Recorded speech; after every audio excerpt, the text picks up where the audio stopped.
Good morning, you lovely, lovely people. It's a lovely day today. We've got the sun shining and everything. After days of rain, I'm looking for Jackie. You mustn't know how I've come out. Just left the house, just doing my little walk through here. Jackie's normally, oh, what's happened here? Jackie's normally with me, but he doesn't know I've gone. Neither does my son. If my son knew I'd gone, he would be here. Anyway, being given a second chance. And I don't mean of life. Well, I do in a way, really, I suppose. But I mean, being given a second chance because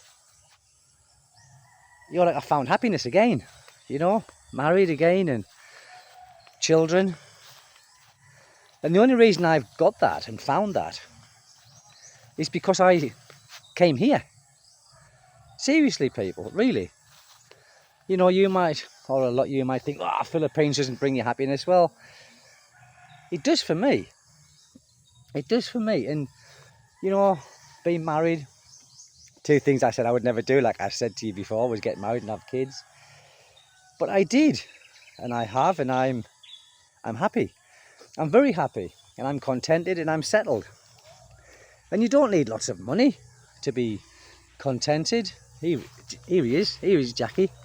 Here he is. Look. He's coming, look. You'll see him running down here. Here he is. Ha ha ha! See?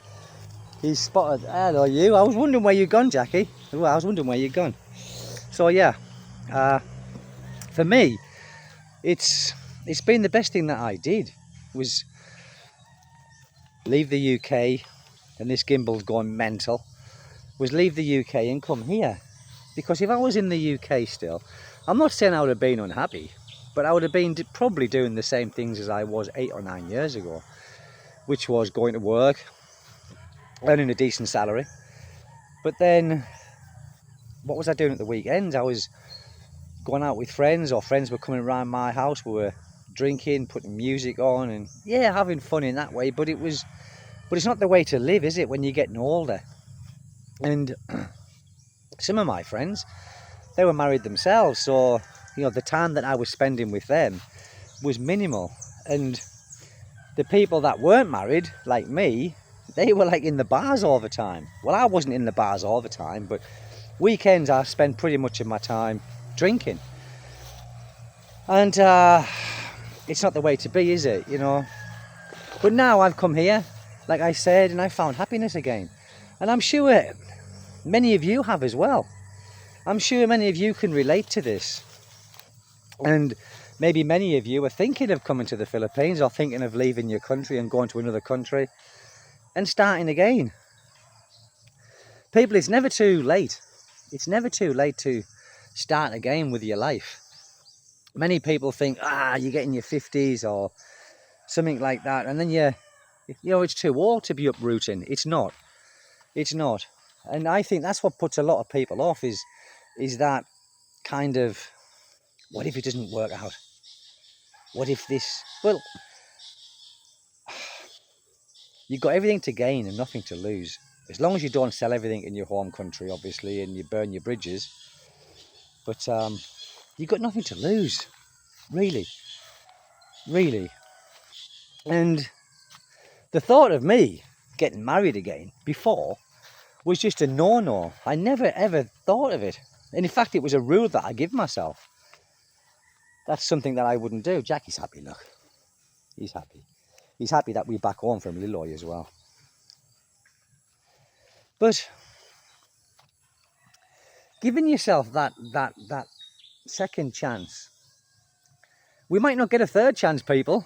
We might not get a third chance at these kind of ages.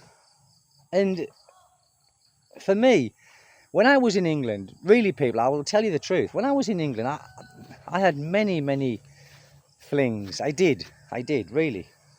I was younger then as well. I was 8 or 9 years younger. So I was half decent looking then. But that's all they were. And that's all I allowed them to be, was flings. It was like, it's terrible to say this, but happy times, like one night stands or weekends, And they knew what they were as well. But where was that getting me? As my friend said to me, James, his name was, he's still alive, he hasn't gone. And is there coconuts there? No, they've been taken off. He said to me, Steve, you know, when are you going to settle down? I said, I'm probably not. And he said, well, who's going to take care of you in your old age? I said, I don't want no one to take care of me in my old age, because I don't think of that. It's the same as my wife here. You know, when I get older and I might need a bit of help, I wouldn't rely on her to, you know, to give me help. And this gimbal's gone mental. I don't know what's up with it. Oh, it's working again now. Maybe the battery needs charging. But I wouldn't expect her to take care of me. But she would. I know she would. She's Filipina. That's in their blood to do that. But I didn't get married because of that. I got married because I, fell in love, and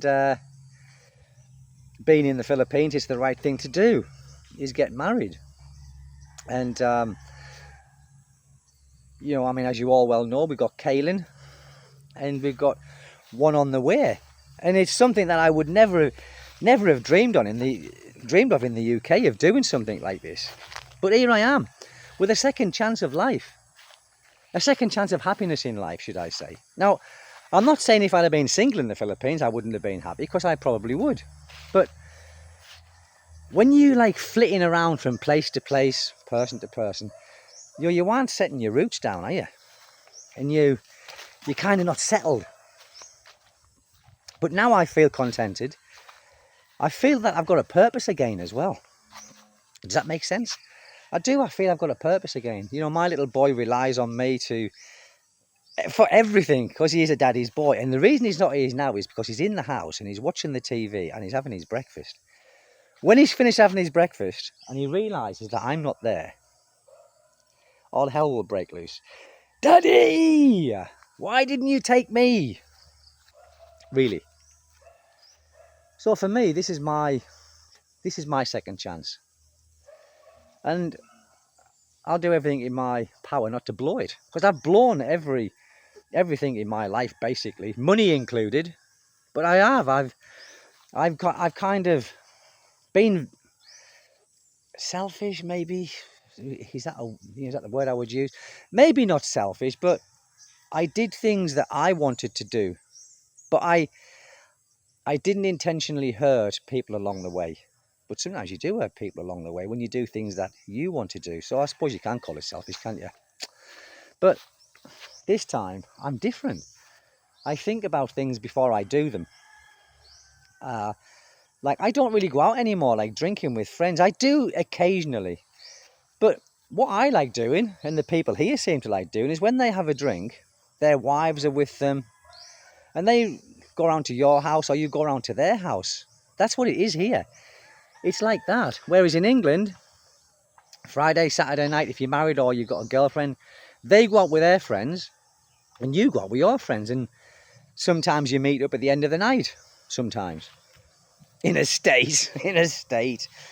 But here it's not like that. And my wife doesn't like drinking. It's a Filipina thing, I think. I mean, where I am here, I've never seen women drinking. I've never seen women smoking here. I know some do, but I've never seen it. In the city, I see more of that. But here, the women don't drink, they don't smoke, and they are always with their men, you know. It's like me when I go out. Mira's always with me. And at first I used to think, why are you with me all the time? You know, why can't I go out on my own? It's just the way that they are. And it like it was my Western way of thinking, like, why are you with me all the time? I want some time on my own. But you get used to it. And it is quite nice that they want to be with you all the time and they want to spend time with you. And they call it bonding, family bonding. And we do a lot of family bonding. For an example, this weekend, we're going to go, where are we going to go? I think maybe Sawang, to the beach, and we'll take a barbecue and we'll have a barbecue on the beach. Bit of swimming. I might take a fishing rod to see what fish I can't catch. You know, it's true, people. That's why it's called fishing and not catching.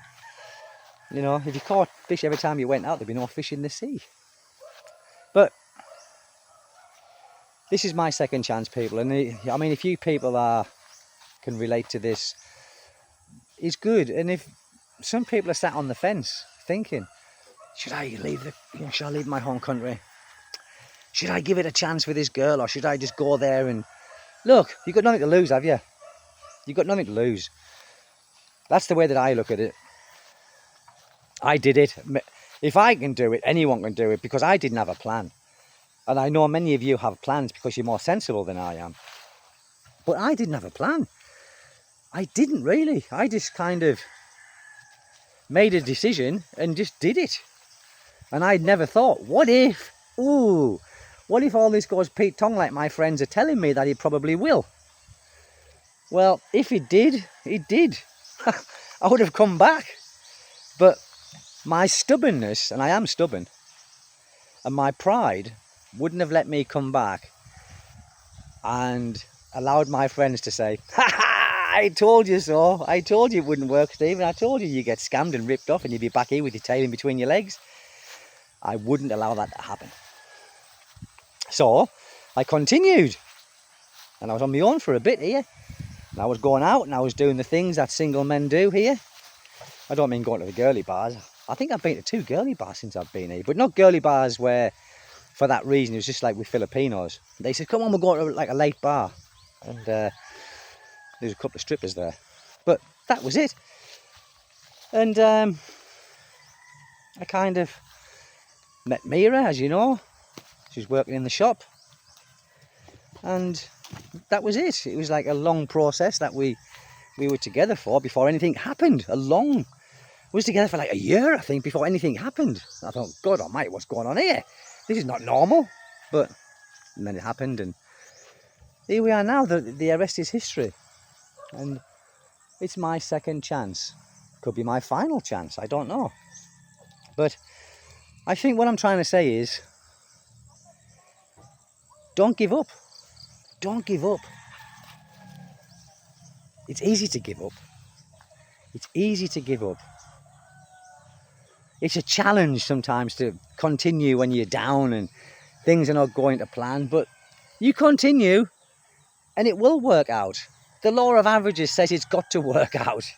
You can only have bad luck so many times, can't you? Like me. I have a lot of luck, but mostly it's bad.